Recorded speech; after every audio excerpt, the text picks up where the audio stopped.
Okay. Okay, great. So today, everyone, we're all going to be looking supposedly at one keyword. However, I've chosen two because they both link within the sonnet that I've picked. So it's presentation of keywords in research in English literature.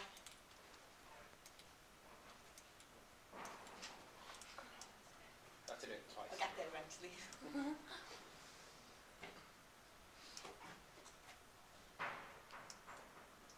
Right, so we established the fact that Sidney and Shakespeare both released sonnets in their own creative way, so they did design them differently. And a key quotation before I give you my keywords that I think relate to sonnet is by Hamilton, and it says, "The first thing to grasp about the sonnet sequence is that it is not a way of telling the story." So obviously, if we think about why it's not a way of telling a story, it's the fact that it's a lyrical meditation, and Hamilton also said that, and he said that themes that were related to sonnets were things like quarrels, partings, or a kiss, which is obviously related to romance, and then my added themes were like love, sickness, marriage, and anxiety.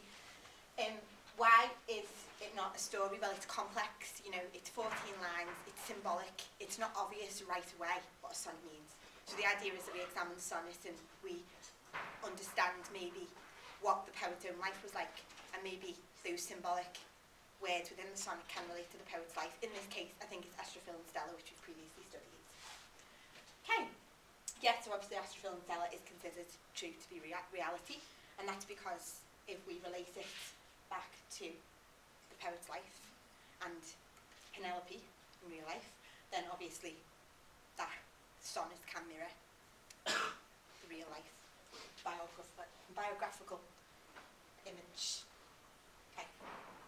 And then obviously I looked at Roland Barthes, and we looked at her last year, and she says that Roland Barthes says that obviously the emphasis is on the reader when the author dies. So it's up to the reader's key task to understand what the sonnet means. But really, in this sense, we need to look at the author's life to understand what the sonnet means. Okay, next slide is the keywords. Okay, now, my two keywords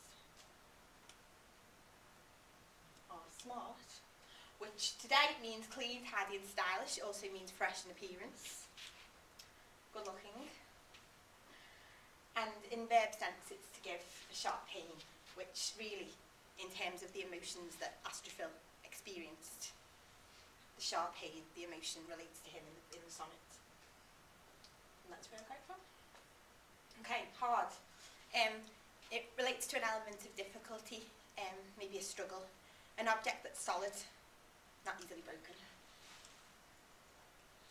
But in sonnet, however, in sonnet 34, which I selected it from, it can mean healing, and in relation to smart, which is my other word, that can mean pain.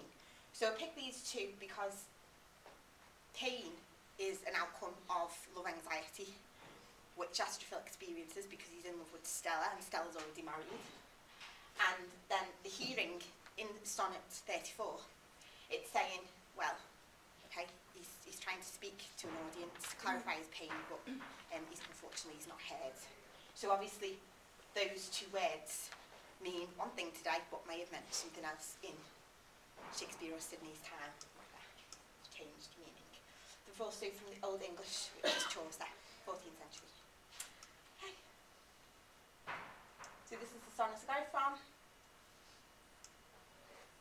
What's an idler thing than speak and not to be heard, or hard in that sense? And what's hard thing than to smart and not to speak? So the two are related. First one's saying how hard it is, you know, obviously to speak and not be heard. And the second one is to experience pain and not being able to speak and express your emotions because of this marital status. It's a problem for the person who's expressing his feelings within the sonnet. Okay. Significance, repetition of words, with what, it makes it like a rhetorical question. He knows the answer for it, but he's just challenging his audience. It's a rhetorical device, and there's no meaning or inspiration for the person, Astrophil, while he's talking without Stella's company. We need Stella there. He needs the love of Stella. He loves Stella very much.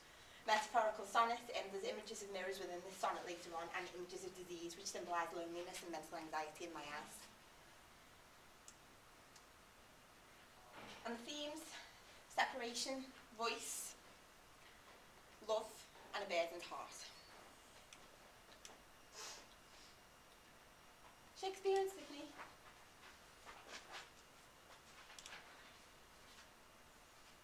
Similarities. They both produce complex sonnets with similar themes. Differences. Shakespeare, obviously, that's the verse form for Shakespeare. A, B, A, B, C, D, C, D, E, F, E, F, G, J.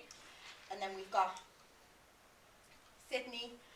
That's just a few examples of Petrarchan sonnets, the way they're laid out. But obviously, Petrarch released a large amount of different sonnet forms and verses, etc. It wasn't just restricted to one. And then obviously the Volta. The Volta is established within Shakespeare as being the GG at the end. That's like the big, complex, main important point that's established. And then in the Petrarchan, it's obviously in between the octave and the sestet.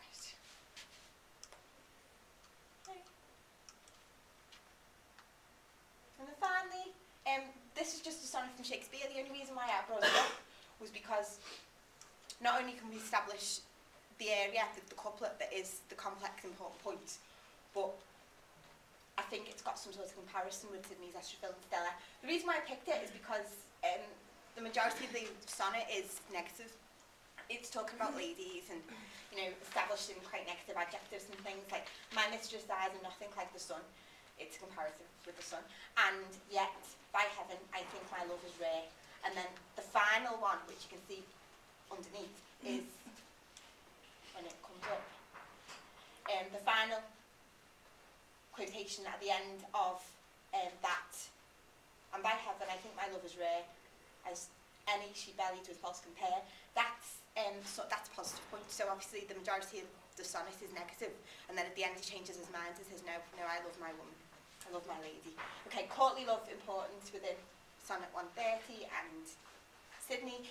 Bathos as well, which we discussed in 1840. And there's a lot of metaphorical images used, and that's just a final quotation, which I thought was important because I think it relates to Sydney and his techniques. It's erotic desire, which relates to the whole theme of love. And then you've got your references. Fab. Thank you very much. Okay, you very much. Brilliant. Thank you. Thank you.